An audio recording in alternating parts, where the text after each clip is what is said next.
Transgender ideology is losing in this country. A new poll from Pew Research shows that trans ideology is on the decline. People are slowly disagreeing with the idea that your gender can be different from your biological sex as quote unquote assigned at birth. Now, while Pew Research still uses the assigned at birth idea, people are rejecting it. But first, I want to talk about this story from New York Post.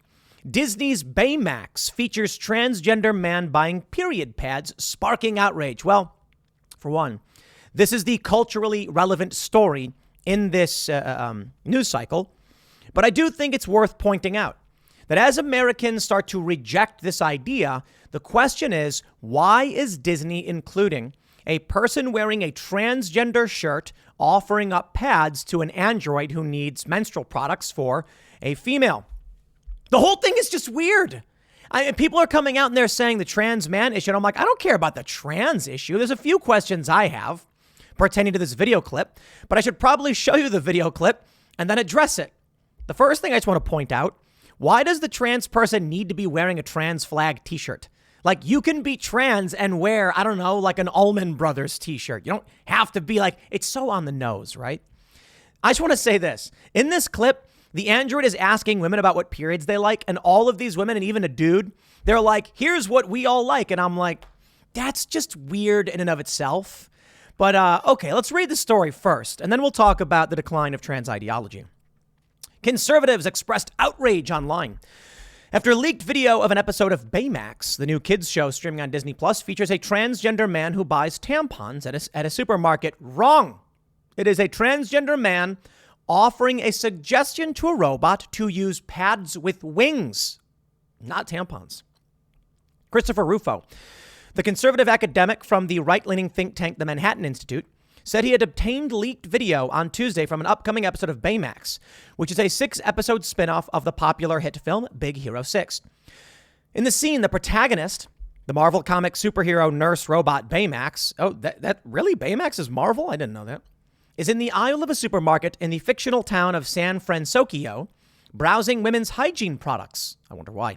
Baymax, who serves as a personal healthcare companion for the residents of the city, is trying to help a 12-year-old girl named Sophia, who, in an earlier episode, confided in her superhero friend that she was having her first period, the Houston Chronicle reported.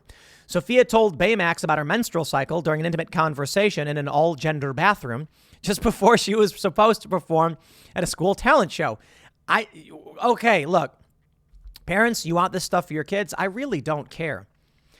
Christopher Rufo tweeted, I have obtained leaked video from Disney's upcoming show Baymax, which promotes the transgender flag and the idea that men can have periods to children as young as 2 years old. It's all part of Disney's plan to re-engineer the discourse around kids and sexuality. Well, I do believe Disney's outright creepy. I don't believe they ever actually say that person is trans. And the person doesn't say they're a man. I don't. Let me play this for you, and then let's talk about this clip in general. Here we go, everybody. Excuse me. Yeah. Which of these products would you recommend? Well, these are the tampons I usually use. Thank you. I prefer pads. They're more comfortable for me. Thank you. I always get the ones with wings. Thank you. Get them scented and bleach-free if you can. Thank you. Yo, my daughter loves these. Thank you. These might Okay, be hold easier on. if it's her first period. These are hold really on. environmentally friendly. Okay, wait, hold on. I have so many questions about this that have nothing to do with the person presumed to be trans because they're wearing a trans flag shirt. Can I just point out the on the nose of like, they're wearing a trans flag shirt? What, are you going to have like the Mexican lady's going to be wearing a Mexican flag shirt? Yo, trans people don't have to wear trans flags. But I'm sure many of the trans activists will be mad at me for even saying that, but fine. Nowhere in the clip do they say that person is trans, but I get it because the flag is there. That's the implication. So, okay, be mad about it. I just want to. Pads. They're Wait, more hold on. comfortable Just wait for me. for it. Thank you. I always get the ones with wings. The ones with wings, okay. And then it shows, you can see the person wearing the trans flag shirt. The chest is flat, so I suppose we're supposed to assume that it's a trans man, I guess. But hold on. Get ready for this. Scented and bleach-free if you can. Thank you. Yo, my daughter loves these. Thank you. Yo, my daughter loves these. Now, that's the one that made me say, hey, wait a minute. Okay, first of all, I do think it's kind of weird that they're doing the scene where a bunch of random people are telling the robot, like, ooh, buy these pads, buy these tampons. Hey, look, I'm not a chick. I have no idea what goes on in the tampon aisle. Perhaps it is normal that women all cluster together and talk about which tampons they think works best. I would assume it'd be more like toilet paper. Maybe I'm wrong, but if maybe it's not a one-for-one analogy. But if it were me, like, I wouldn't go into an aisle and like lean over to someone and be like, which toilet paper do you think works for wiping your butt? And then having people being like, ooh, get this one, this one's double quilted. Okay, maybe tampons are different. Maybe women are much more communal than men. And so they do huddle around this market and talk about which menstrual products they want to use. The one thing I noticed, though, is the dad who says, my daughter loves these. And I'm like, what? Wait, hold, what? Like, I suppose it's not that bad. Maybe he's a single dad and he knows that, like, his daughter has asked him at some point, like, Dad, I need your help. Can you run and grab these? These are the ones I like. So he's like, my daughter loves these. I just think it's funny, this idea. I don't know. It's just weird. I'm imagining, the first thing I imagined, because I'm a dick, is like this dad going through his daughter's room and finding like a ton of these tampons, thinking that it must mean she loves them, but actually she's just like boofing with her friends. Not family friendly, by the way.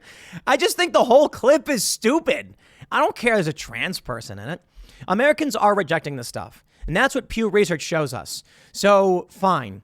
Do a show where everyone crowds around and suggests to a robot which tampons or pads makes the most sense. I wasn't prepared for this, an anxious Sophia tells Baymax. And the dispenser's empty and I don't even have a thing, a tampad, a padpon, a maxi padpon with wings. Eager to help his friend, Baymax heads to the supermarket to go shopping for some products. He then asks a woman in the hygiene aisle to recommend a product for her. Okay. And then someone tweeted, I wish Baymax was my father. Look, here's the reality. You know, women have menstrual cycles, and so they need products. And there are young girls who are going through these things and need guidance, I guess. I think it's between the parents and the kid. I don't know if you need Disney to do this kind of thing. Like, imagine it this way. What if Disney came out with like a wet dream episode of Baymax, and it's like a little boy being like, yo, I woke up, I don't know, you're probably not appropriate. But whatever, man. You know, I see these art pieces on Instagram where like women will like, there was a woman and she posted a photo of herself like covered in blood. And I'm just like, okay, look, I get that. Like, guys don't go through that. Guys have a kind of cycle, like, you know, wet dreams or whatever. Here we go. Not for kids, right? But I just don't know if you need to put that on Instagram and I'll put it this way. Women do, guys don't. Guys aren't going around talking about their functions. Women do go around talking about their functions. Not every woman, but I just look at this and I'm like, I don't know if that's appropriate in general, regardless of whether a trans person's in it. But either way, I was just laughing at the thought of the dad being like, my daughter loves these. And I'm like, hey, far be it from me to know exactly what young daughters do with their dads. Okay. And I don't mean that in a dirty way. I mean, like, I just didn't assume young women would be like, Dad, these are my favorite. Can you grab me some? But I'm sure it's not completely unreasonable. Probably could happen. Here's what I want to point out, though. Now that you've made it through 8 minutes of me talking about this stupid show, a trans man buying periods. I just want to point out, I knew this was weird because my understanding is that masculizing hormone therapy, testosterone, inhibits menstrual cycles. And so I just pulled up the Mayo Clinic, which is, of course, I'm NewsGuard certified. Okay. And I looked up a bunch of other sources, but I settled on Mayo. They say if masculizing hormone therapy is started before the changes of female puberty begin, female secondary sex characteristics, such as breasts, can be avoided. Masculizing hormone therapy is also known as gender-affirming hormone therapy. During masculinizing hormone therapy, you'll be given male hormone testosterone, which suppresses your menstrual cycle and decreases the production of estrogen from your ovaries. Changes caused by these medications can be temporary or permanent. I read on a bunch of different websites. They all say the same thing. So maybe it's not everybody, but this is one of the issues I bring up with this stuff. Disney doesn't know what they're talking about. A trans man who has completed transition, this individual, assuming it's a trans man, flat-chested, gone through gender affirmation and all that stuff, likely would not be experiencing a menstrual cycle. However, it's possible that's not the insinuation they're trying to make, or this individual isn't completely gone through it, or some people still will have a menstrual cycle. Fine. It could also be this trans man is saying, when I did have a menstrual cycle, this is the one that I preferred. In which case, why are they in the aisle? I think the whole thing's just stupid, irrelevant. And what we're getting from TV shows is ham-fisted jamming into culture these things. They're saying, like, watch the movie The Craft, the new one, and you'll be like, what? Watch Miss Marvel. Okay. Ms. Marvel, the new Disney show. Let's talk about that for a second. Yo, Miss Marvel is a Muslim superhero. In the comics, she can stretch and grow and embiggen, it's called. I played the Avengers video game. Miss Marvel as a character. It's cool. It's a fun game. I think it's cool that they made a female Muslim superhero. I think diversity in these games stuff, it's cool. Here's what I don't like. First, you don't need to take a character and turn them into a female Muslim like Iron Man, but now it's a young black woman, Riri, whatever her name is. Okay, make a new character. War Machine's daughter. I mean, War Machine was a black dude and he had an Iron Man suit. How about you make a new character, a young Avenger, and it's not Iron Man? I suppose that's what they did to a certain extent. Fine. So looking at all this, I'll tell you what I don't like. I don't like it when they jam the ideology into something that doesn't need it. So Miss Marvel, right? In the show on Disney Plus, they say partition every 5 minutes. I'm exaggerating, but wow, I get it. Partition happened. Like, show me a show, introduce cultural ideas, show the Pakistani Muslim family eating their food and speaking the way they speak. I'm totally down. I think it's great. And then lay off the ideological whinging about history. We get it. So here's what's happening. In this article from Pew Research, this is where it gets interesting. Americans' complex views on gender identity and transgender issues. Most favor protecting trans people from discrimination, but fewer support policies related to medical care for gender transitions. Many are uneasy with the pace of change on trans issues. This is fascinating. Most favor protecting trans people from discrimination, even as growing share say gender is determined by sex at birth. 25% neither favor nor oppose. 64% saying they would blank laws or policies that would protect trans people from discrimination in jobs, housing, and public spaces. Most people agree with that. Yeah, I agree with that. I think Blair White agrees with that. I think the issue is, where does that line go? Where is the barrier on what it means to not discriminate?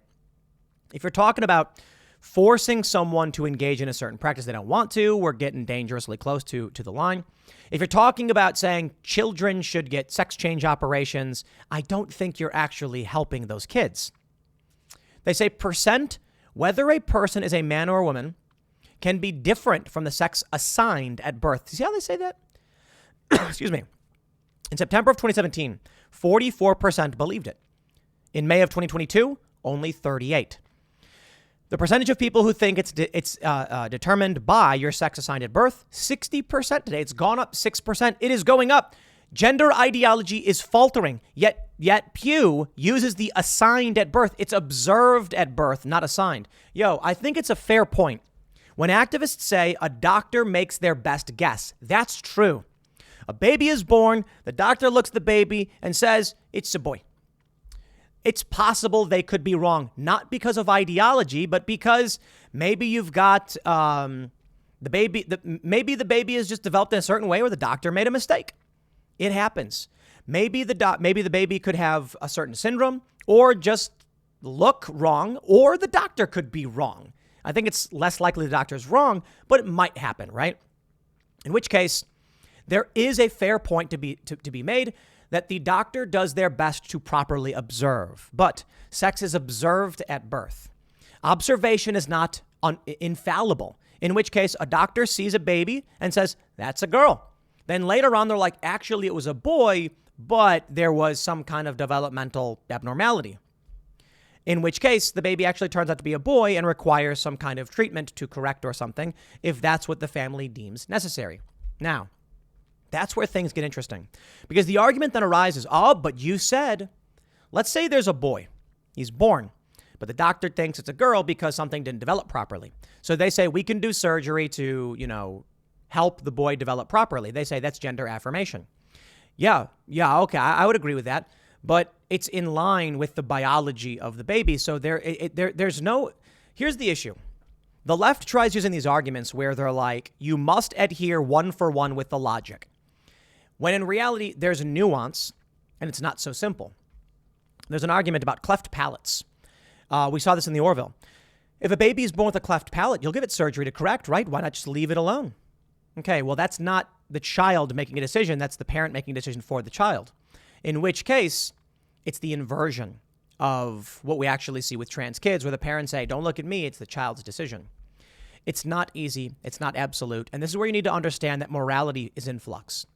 Some people think some things are absolutely right or wrong, but the truth is we just decide where the line is. And for everybody, the line's in a slightly different place. For me personally, I don't think that we should perform sex change operations on minors. That's just my opinion. I don't think that opinion is going to change. I think minors do not understand, and they'll make bad choices. I've heard many stories from women who said they wanted a hysterectomy or some kind of permanent sterilization, only to say later on that they're glad they never went through with it. In fact, we've had people on Timcast IRL who said that when they were younger, they wanted to get their tubes tied or get a hysterectomy. And their doctor refused to do it, so they eventually didn't get it done. And then they had kids, and they're glad they had kids. That's why I'm like, we shouldn't do permanent things to children. Now, therein lies the issue. A cleft palate reconstruction is a permanent thing. A young boy born with a developmental issue and you performing surgery on it, that's the parent's decision. A circumcision. Yeah, there are real challenges here. Maybe we should curtail a little bit, like circumcision, for instance. Parents shouldn't just arbitrarily decide they're going to do that. I don't know. It's heated and contentious issues. What I can say right now, regardless of your opinion, some people think children should be getting sex changes or top surgeries. It's waning. The American people are rejecting this ideology. This is why I think Jordan Peterson gets suspended. The story from the Post-Millennial. Jordan Peterson was suspended after saying that Ellen Page, now going by Elliot Page, was had her breasts removed by a criminal doctor. I believe calling the doctor criminal is probably what did it. But I believe the reason we see limitations on tweets like this is that those who support this ideology and want to push it, they know they're losing. Now they'll come out and they'll say, oh, it's because people self-harm and things like that. But I think it's because they know they're losing, and they're losing because of people like Dr. Jordan Peterson, who was one of the most prominent figures challenging much of this. And he's really pulled out all the stops. He doesn't seem to be holding back anymore. He said he will not take the tweet down because that would be a tantamount to an apology. And so he's just going to leave it up. I think he should take it down. I think Jordan Peterson should take the tweet down, get his account back, and then post, find me over at Truth Social, and take all of his 2 million or whatever followers to a new platform to show Twitter we don't tolerate this. However, fair point. If Jordan Peterson holds out and Elon Musk secures the platform in but 4 months, that's what they're saying, maybe in 4 months, could be sooner, could be a month.